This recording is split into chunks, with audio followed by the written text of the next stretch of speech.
Well, here it is, finally, my Venus retrograde report. So this beginning part is going to be sort of my point form, abstract themes that are all going to be covering because I have so many notes, it's insane.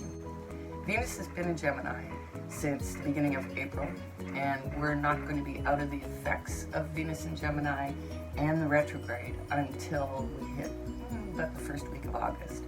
So because it is Venus, it is about partnership. It's about love. It's about all kinds of relationships. The ideals of love, the mystical, all of the different forms of love that have been articulated by the ancient Greeks. It's an amazing time for creativity. It's an amazing time for art, for poetry, for music. This is also a great time for digital communication. So if you're developing apps, software, there's a synergy happening between Venus and Mercury. And so anything that has to do with social media, especially social media, this is a great time for YouTubers. It's a great time for people promoting themselves on the internet. It's also a great time for learning, education in your particular field, whatever that is. Training, reviewing, upgrading your credentials. Excellent time for study. But this is the idea phase, the brainstorming phase, so that when the planets are moving forward again, we have all the information that we need. We've gathered all the tools necessary, and we can now proceed with a far more refined, reorganized, and workable plan to move forward. People who are on a spiritual path, who are stepping into their gifts and abilities in this regard, those who are seeking a deeper communion with the divine are likely going to find it. And then, the more vain things, because it is Venus and Venus is retrograde, it's a really bad idea to do impulsive haircuts, hair color, tattoos, all of that kind of thing. If you're going to do that kind of thing, it's because you've been working with somebody for a while on your design. Otherwise, you're really taking a chance. Be very careful about things like identity theft, especially if that's something that you've already been through. Venus in Gemini is going to stimulate a need for more freedom in relationships. So open relationships, all sorts of new sort of alternative ways to conduct relationships in this day and age. And, these things are already happening, but they're definitely going to get more support. Gemini is all about social. This is the season of the sapiosexual.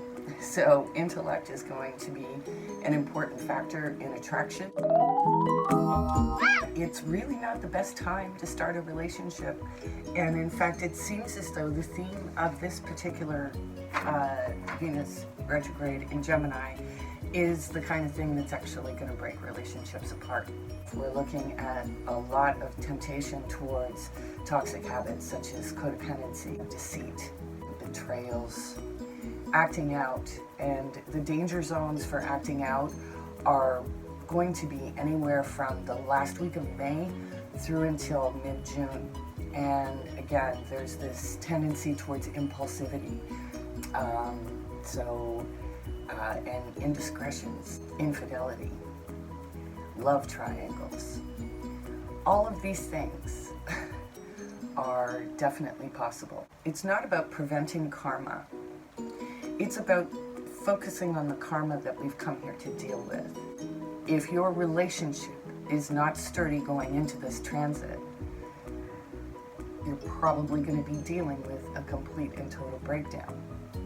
But it's important to trust that this is divinely orchestrated, that whatever is leaving, the better you get at letting go of it, the faster you're going to get to your next destination in your story.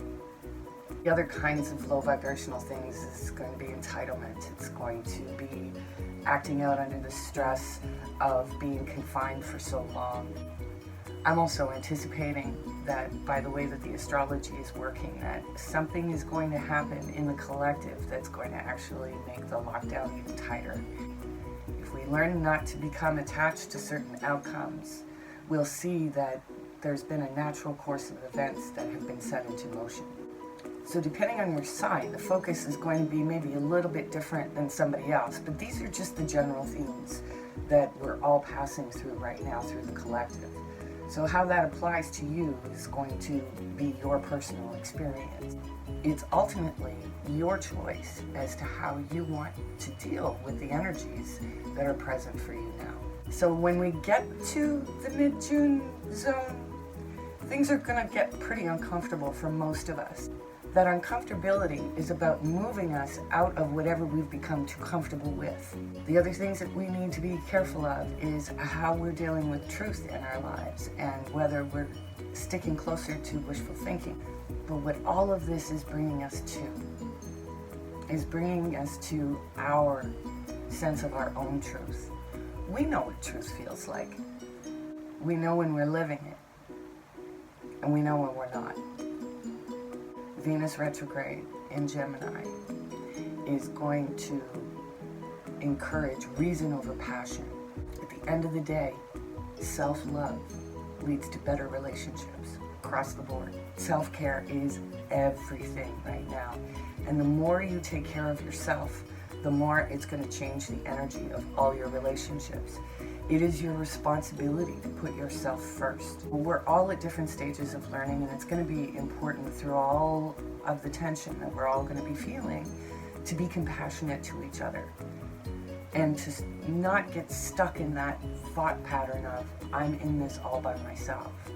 We are all walking a similar path. We're just expressing it in different storylines. So there's my all over the board themes for Venus retrograde. I'm going to be covering a lot more of these dynamics when I hit the new moon in Gemini report, when I hit June's report. We're going to be talking about Venus retrograde all summer long. So stay with me and enjoy your reading. Hey Taurus, and welcome to your very personal reading for Venus retrograde in Gemini, which is happening in your second house of finances and values. So the kinds of things that you're going to be processing through this Venus retrograde period are things like, what am I worth for the work that I do? Am I charging too much or too little? And working out new daily routines and self-care for this next phase that we'll all be emerging into come August and September. So look into the second house issues a little bit more to take full advantage of this time, because, you know, this is sort of the first house of money within our chart, and with everyone looking at their financial security for the future, this is the optimum time for you to be figuring that kind of stuff out. The energies definitely are supporting that. So I'm going to jump into the tarot now. I'm using my Klimt tarot deck because it's beautiful, and look at that, we've got the first two cards already. And then I'll be clarifying a little bit with the regular Rider Waite, and then some symbolism from the Lenormand deck, and then we're going to check on your chakras and see what's happening there. So let me get these 9 cards out and we'll get started.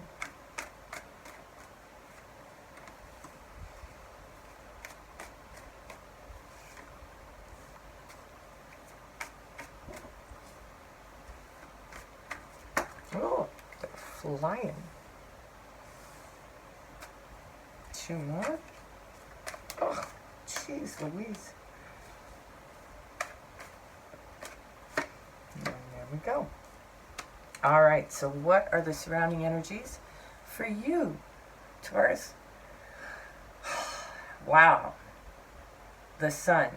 That's come up in so many people's readings today. I'm kind of astounded.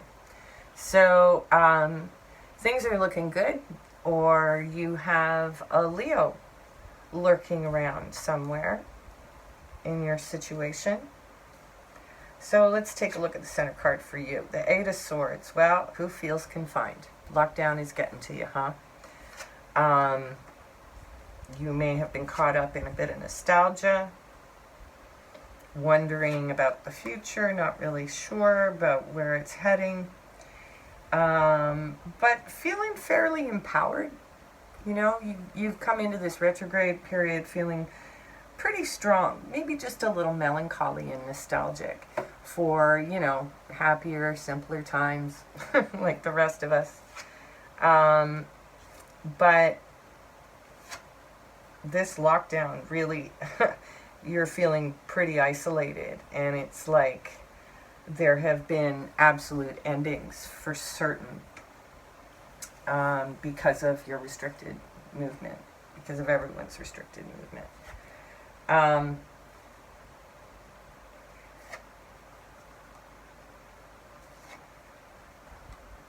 And there's the Strength card. So you could have a Leo somewhere figuring in your life right now. There could also be an air sign in your future. So air signs are an air sign in your past and an air sign in your future. Could even be parents.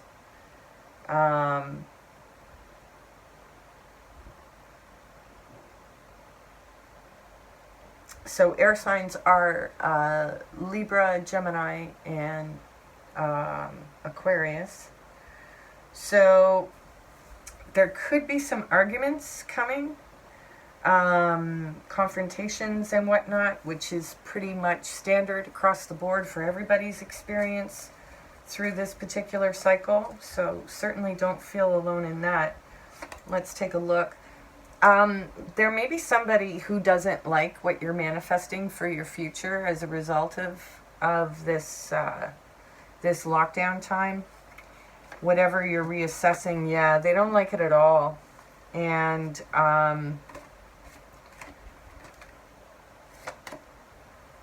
but you know, it makes you really happy, and it's reconnected you with people that you haven't been around in a while. But somebody is not happy about it. Oh, somebody feels betrayed.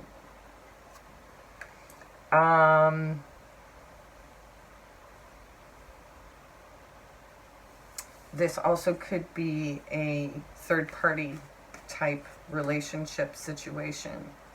So who is the Queen of Swords? Oh, okay. So this air sign may have been the nexus point for whatever's ended. Could be an Aquarius.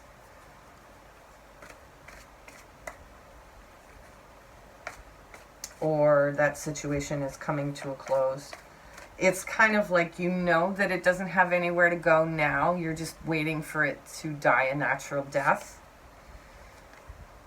And somehow the truth is figuring into it. So this dynamic of truths and living in your truth is definitely, yeah. And the truth is that you don't really need anyone.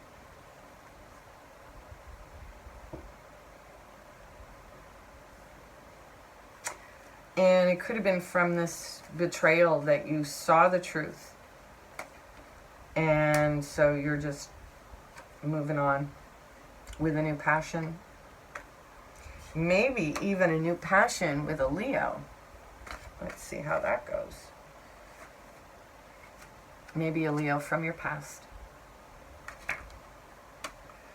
So, yeah, let's take a look at the Death card as well before we jump into the Lenormand. You could have been waiting for someone to make a decision, or someone was waiting for you to make a decision, and then it kind of expired. You know, it's like the offer was no longer on the table. Five of Wands. This is at the center of whatever this argument that's going to be cycling back to you is about.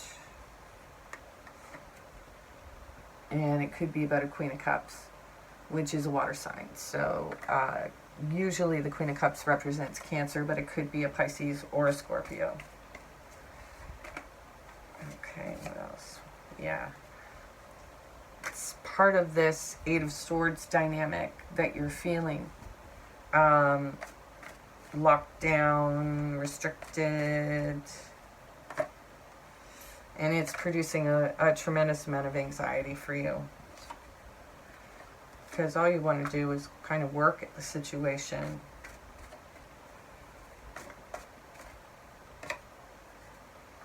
And say your piece.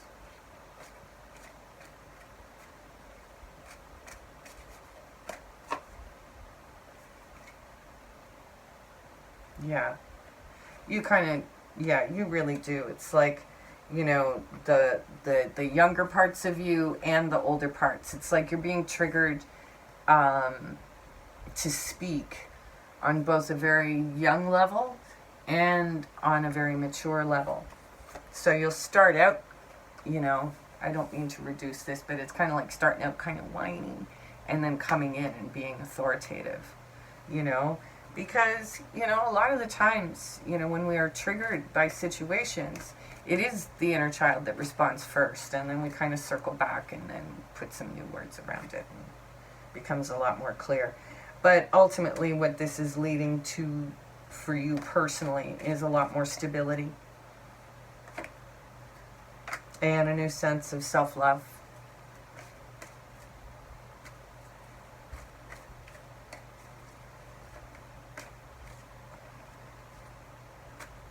So let's see here.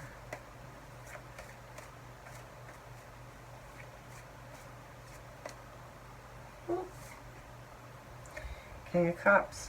Yeah, so, and it's going to bring you to a new state of maturity and emotional availability generally. This experience and what it's teaching you is going to give you a better sense of your value.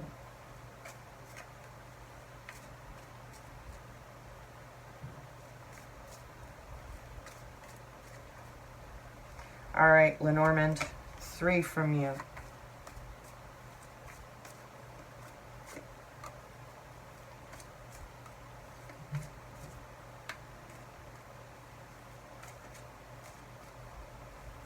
Okay, so what does Lenormand have to say? Fox, bouquet, and garden. All right, so what this is suggesting to me is that you've got to stay really smart. Smart like a fox. But be careful to not dip into the shadow aspect of this card, which is cunning and manipulative tendencies. There's an offer either that you'll be making or someone will be making to you about a celebration of some kind. And the hidden energies behind all of this dynamic would be the Mountain, which means that there's a lot of work to be done to resolve this situation. But in the meantime, I suggest you hang out in the sun, maybe even with a Leo, and pass the time away, because that seems to be the brightest part of your read.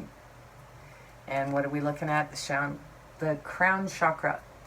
So it's all about your connection with the divine and channeling that to a degree where you can, you know, lead by it. So if you're fully connected with the divine, with your higher self, every decision that you make, every decision or situation that you're faced with, you're going to be carrying that energy with you. So, and when you do tap into that kind of thing, it's amazing the things that can happen.